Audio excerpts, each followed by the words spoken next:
many of us have seen a friend or a loved one struggle in a relationship where we kind of thought things looked a little bit unhealthy. But what do you do if you're in a relationship of your own and you're starting to notice signs that feel a little bit as though your partner is being controlling? Well, the first thing that's important is to start to notice those red flags.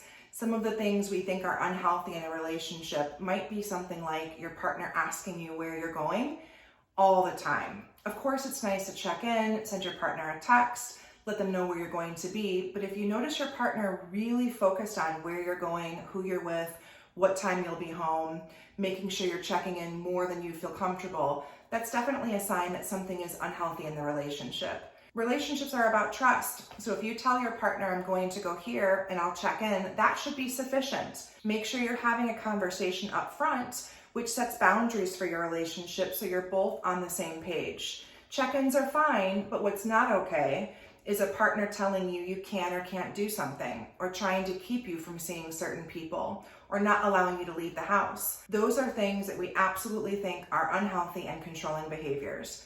If you find yourself in a controlling relationship, make sure you reach out for help. There are therapists who are trained in domestic violence, narcissistic behaviors, and just plain old relationships that aren't working.